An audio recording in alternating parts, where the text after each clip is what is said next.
Hi, I'm Lori. I'm a senior solo traveler, and I've been flying for over 50 years. And I've endured just about every kind of flight cancellation, delay, interruption, airplane breakdown, and even an emergency landing. And I have spent countless hours at customer service desks trying to rectify problems.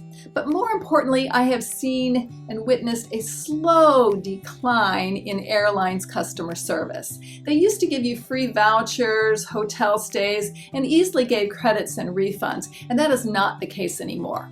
But the good news is, as of April 2024, the U.S. Department of Transportation has issued new guidelines that gives the consumers more rights. So I'm going to go over those new regulations with you right now. First of all, the airlines have 6 months from April 2024 to implement the changes. I've noticed that some of the airlines already have. When the DOT's new mandates go into effect, you will be eligible for a refund in the following scenarios. Departure or arrival times for domestic flights exceed 3 hours. Departure or arrival times for international flights exceed 6 hours. There's an increase in the number of connections. Departures or arrivals take place at a different airport than the ones you booked. You're downgraded to a lower flight class than the one you booked. You have a disability and your connections are at different airports and/or on different flights that are less accessible. While the airlines are in the process of implementing these new policies, make sure you check your airline to understand your rights before you fly. Now, this is all great news, but we still want to limit the possibility for flight cancellations or delays. Here are some things you can do to limit the possibility of problems. Number 1, booking a trip first thing in the morning is one of the best ways to avoid problems. Usually, if there are problems with an airplane, they have fixed it overnight. The plane also won't be coming from another airport, which could have weather issues even if yours doesn't. Number 2, opt for non-stop flights when possible and try not to check a bag. The less connections, the less possibility for problems. And if you do have a cancellation, if you have your bags with you, you will have more options to rebook. Number 3, fly out of a hub airport on a major airline. Now, I realize this may not be possible for many of you, but if you have a choice, pick the larger airport and airline. With smaller airlines, they have fewer spare planes and crew, so they don't have as many options to get you to your destination. Number 4, download the Airline app so that you get notifications for any flight changes. They will send you free text alerts if there are problems. Number 5, don't book on a third-party website. For example, if you book a flight on Delta Airlines through Travelocity and the flight is canceled, you must go through Travelocity to rebook your flight. It can be a major stumbling block going through a middleman. And while you are taking the extra step of contacting Travelocity's customer service, everyone else on your flight is most likely getting rebooked before you. Number 6, check your flight status before you leave home or your hotel. It is generally easier to deal with new arrangements there than at a chaotic airport. Number 7, download an app such as FlightAware, which tracks your airline's progress across the country or world. I won't guarantee that it will give you quicker information than the airline, but it might.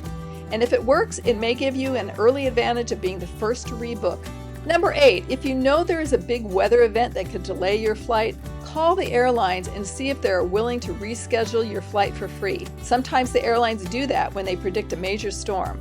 Number 9, bring your phone cord and backup charger for just this type of emergency. Now let's get to the nitty-gritty.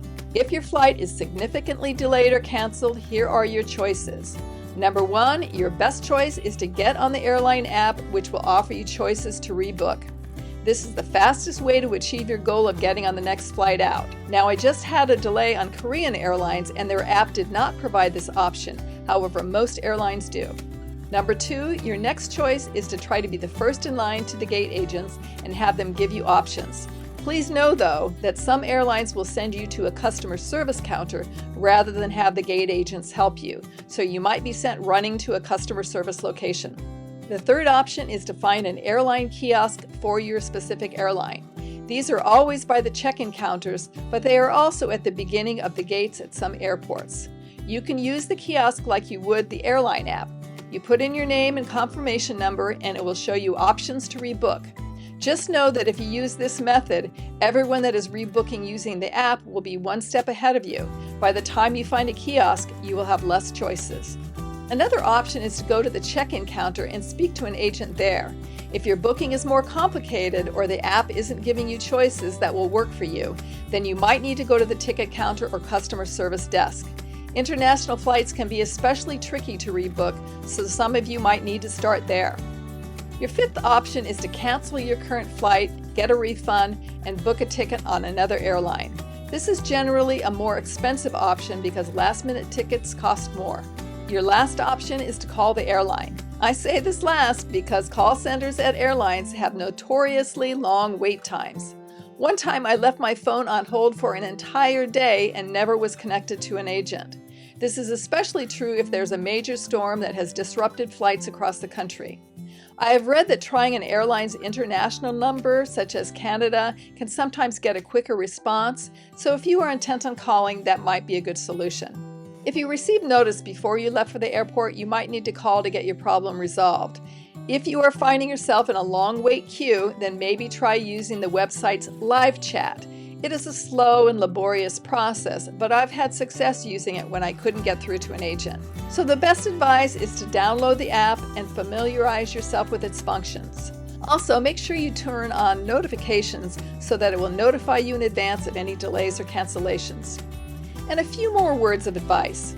The airlines always default to booking you on the next available flight on their airline, even if it is the following day. If that doesn't work for you, kindly insist on a solution that does work for you. This could be a refund or rebooking you on another airline. The airlines are reluctant to rebook you on another airline, but might do it if there are no flights that day. Also, the airlines will usually offer you a flight credit before they offer a refund. Once these rules take effect, you will have the right to refuse the credit and insist on a refund. If you think a credit might work for you, just keep in mind that credits usually have restrictions and blackout dates. If you have travel insurance, know what it covers and who to call. If you can do your own research and come up with a solution to meet your needs, it may help the agent solve your problem and expedite the situation. Also, be sure to look into what's available on other airlines if your original airline doesn't have any flights available on your departure date. An agent may be able to book you on a flight with a different carrier. If you were booked on a flight that leaves in the evening, there might not be other options, particularly if the airport is shutting down. If it looks like you're not going to be able to fly out until the next day and you're not in your home city, ask the airline to put you up in a hotel. They may or may not do this for you, especially if it is weather related, but it's worth an ask. If they don't, and you can afford to spring for a hotel, you need to act quickly. You can be assured that everyone else on your flight is probably calling hotels too, and there may be very little vacancy. And adjust your expectations. If you booked a first-class seat on a canceled flight, your only option might be to sit in economy if you want to get to your destination quickly. The airlines only have so many available seats, so if getting there at any cost is important, take what is offered. But just make sure they refund you for the difference in price at the time of booking, not at the current rate. The new guidelines say the airlines must reimburse you. Now, if the delay or cancellation has caused serious problems for you, try to be calm and kind when communicating with an agent.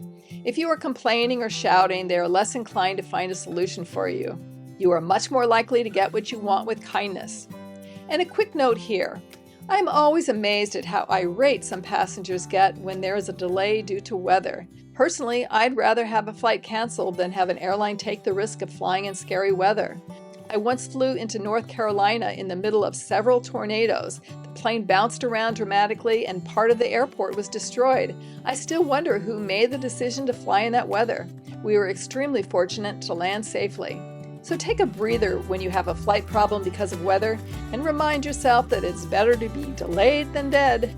And don't forget about your checked luggage. If you've already checked luggage for a flight that's been canceled, speak to an agent to make sure it is rerouted. The new U.S. regulations state that you'll get your money back for luggage that's been delayed by 12 hours or more. And finally, if you are dealing with a flight cancellation, try to make quick decisions. As much as you like to mull over your options, time is of the essence. The longer you wait, the less options you'll have. Hopefully, the new regulations will give a little more peace of mind to travelers faced with delays and cancellations. And hopefully, with this information, you will be a little more prepared to act decisively. If you have other advice for travelers that I haven't mentioned, please share in the comments section. I have left links to other travel advice videos in the description below. And if you'd like to follow my senior and solo travel journeys, please like and subscribe. Cheers!